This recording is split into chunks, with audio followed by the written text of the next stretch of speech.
Executive Education Unit aims to generate training courses that will enhance the competencies of local government functionaries. This training is designed to equip local government officials and technical staff with the knowledge, skills, and abilities in the development and formulation of local policies to support the Local Energy Efficiency and Conservation Plan, or LEECP.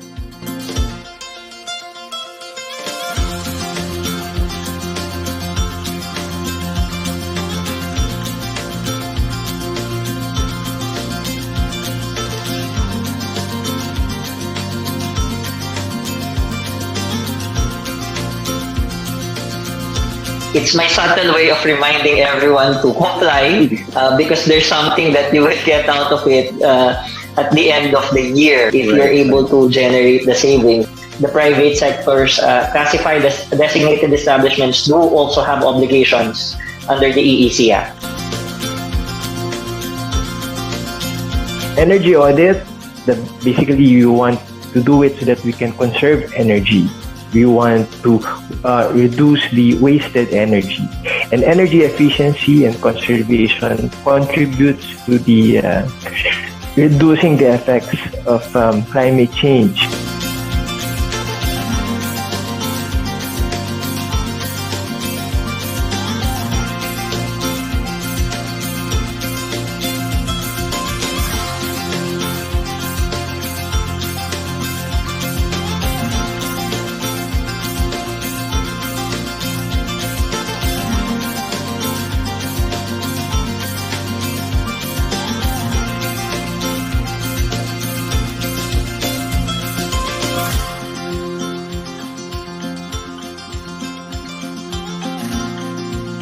Why do we need to mitigate climate change? Why do we need to come up with greenhouse gas accounting? Why do we need all of this energy audit in order to come up with a very sustainable and resilient solution, specifically in the energy sector? Renewable energy technologies are spearheading a change to a more democratic, distributed energy system, otherwise known as embedded generation system.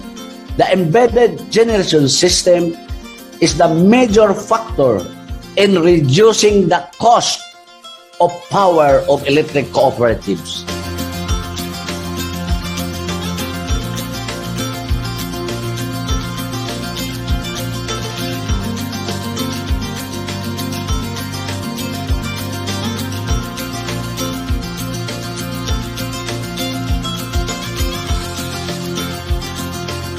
You want to know if you are addressing carbon footprint, all right? If you are doing an energy audit, because you may come up with different solutions. When you start to implement the things, that you need to really understand what are the constraints and what are the needs that you have. Because by transferring the technology, sometimes we're taking the technology from outside, bring it to our country. Then finally we find out that the technology is not efficient. So what you need to do is to really assess the needs and how the technology is supposed to be implemented.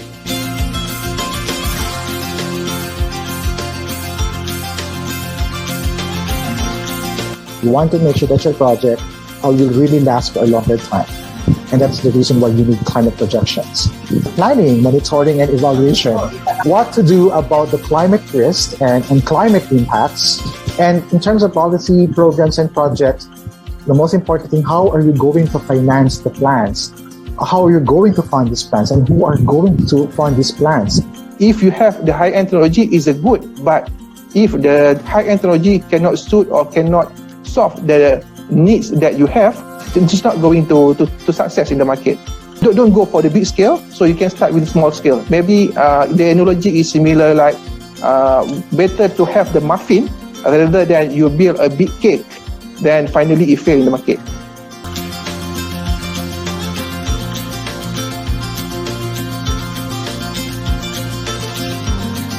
So what are the strategies? How are we going to do that? What are we going to do?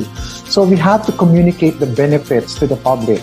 You have to communicate the benefits of reducing the energy consumption through innovative breakthrough scientific approaches, innovative works that are pertinent to a particular province or municipality or city.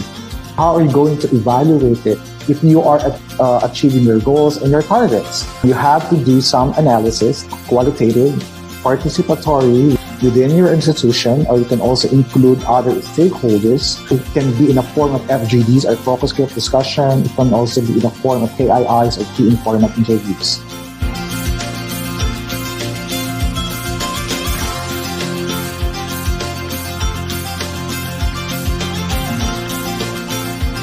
Going back to the best practices, there are a lot of things that we forget that we can do. Like for those who have been at home, I guess most of us don't have elevators at home, but taking the stairs for those who are reporting to the office, that's actually very good for your health, and that helps the environment. The minimum energy performance standards for air conditioning, lighting, there are a few energy services that you can actually take a look into and what are the requirements that consider in purchasing these things. The reason why we undertook this is because there is now a growing need to mainstream energy efficiency and energy conservation across local government units. Many advanced economies went through that process of extreme damage to their environment and the realization that if they don't share their best practices and lessons learned from that terrible period, many of these developing countries will experience the same environmental damage. Napakalaking tulong po ng inyong binigay dito for understanding and giving us the skills on the policy development, plans and programs, crafting, approach, and then monitoring and output. So, kompleto regardless na. Because of the tools that ASEP had given us, naging madali sa amin. That's become very, even us, not in the local government, we're able to utilize the tools that was provided to us. Ganun ka-efficient, ganun ka-effective yung ginawa or binigay ng ASEP for us. This course is very useful for us because in the few months that we have been coordinating with the LGUs, we saw some of the challenges in fulfilling their mandates in RA 11 to 85. And this would really emphasize the need and the importance of having a monitoring and evaluation system. So as someone working in the academe, when we prepare data sets, toolkits for us to study and for us to give informed conclusions for policymakers, at least with this session, thank you ASOG, because we're able to close with some suggestions of how monitoring and evaluation processes and capacity may be improved. Thank you so much. We do enjoin everyone to be a clean energy advocates and champion to help promote low carbon energy in our country. We really hope that this week-long training was worth your while and has amply added value to all of you, and has also inspired you to be the igniter of positive change in your organization.